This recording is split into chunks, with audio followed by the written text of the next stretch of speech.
Berjumpa lagi dalam permenungan kita edisi Sabtu 5 Februari 2022, Pekan Biasa keempat. Hari ini adalah peringatan Santa Agatha, seorang perawan dan martir.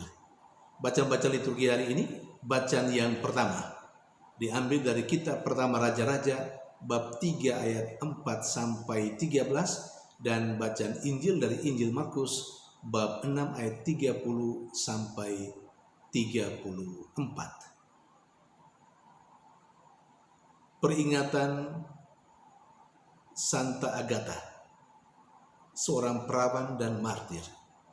Dan kedua bacaan liturgi hari ini mengingatkan kita semua bahwa menjadi orang baik itu tidak hanya sekedar sebuah idealisme. Menjadi orang baik tidak hanya sekedar sebuah konsep. Menjadi orang baik adalah sebuah praksis.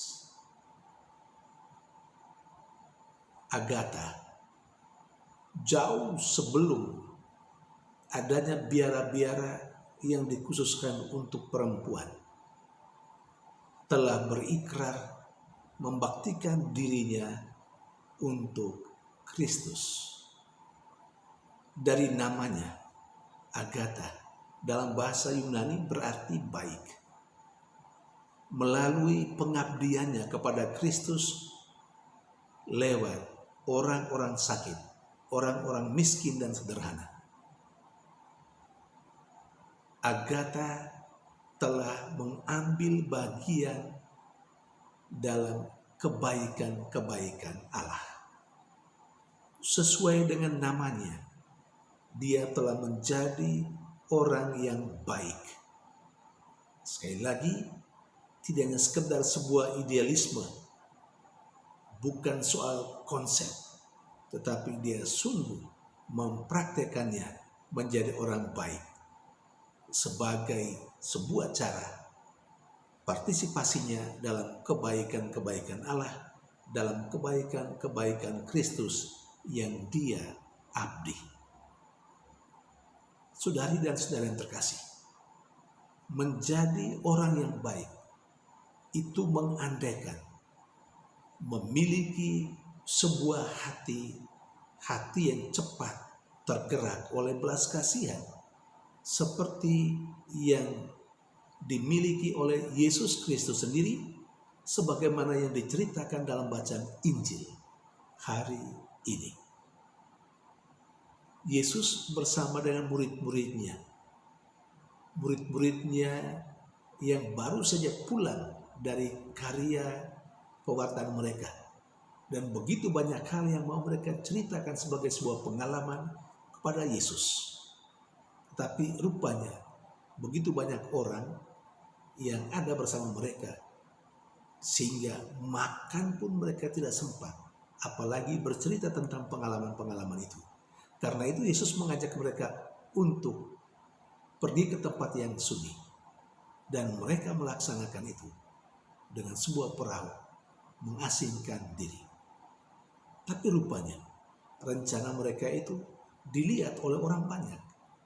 Karena itu diceritakan juga dalam bacaan Injil hari ini, orang banyak akhirnya mengambil jalan darat dan bahkan tiba terlebih dahulu sebelum Yesus dan murid-muridnya tiba. Maka ketika Yesus dan murid-muridnya tiba, Yesus melihat sudah ada begitu banyak orang, dan karena itu hatinya tergerak oleh belas kasihan kepada mereka semua, karena mereka seperti gembala, seperti domba yang tidak punya gembala. Akhirnya Yesus melaksanakan sesuatu yang baik, melakukan sesuatu yang baik, tergerak oleh belas kasihan. Yesus dan murid-muridnya akhirnya melupakan apa yang menjadi tujuan utama mereka ke tempat itu, untuk beristirahat, untuk bersenang-senang. Sekurang-kurangnya mendengarkan, Yesus mendengarkan apa yang mau diceritakan sebagai pengalaman para muridnya yang baru saja pulang dari karya pelayanan dan pewartaan. Tetapi begitulah, karena Yesus adalah orang yang baik tergerak oleh belas kasihan, Jadi hati yang tergerak oleh belas kasihan untuk melakukan sesuatu yang baik bagi orang banyak itu.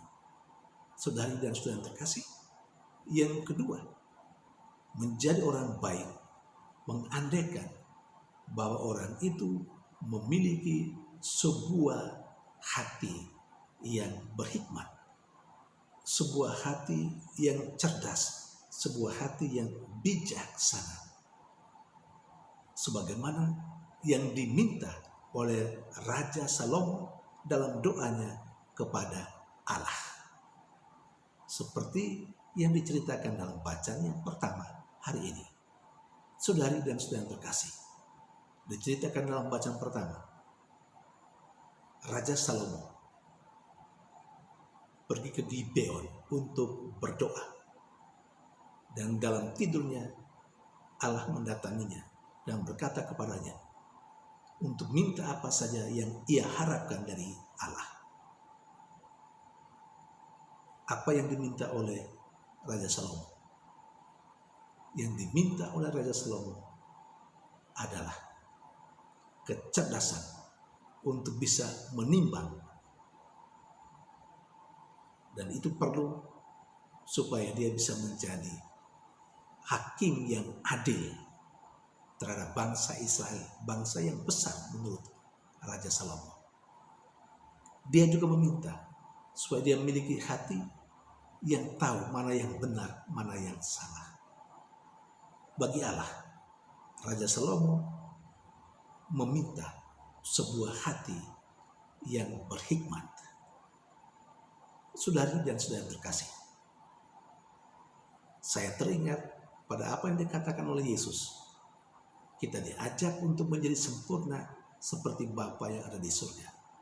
Sempurna dalam kebaikan-kebaikan seperti Allah sendiri. Nah, kalau kita mau menjadi orang yang baik, maka kita harus menjadi orang yang baik.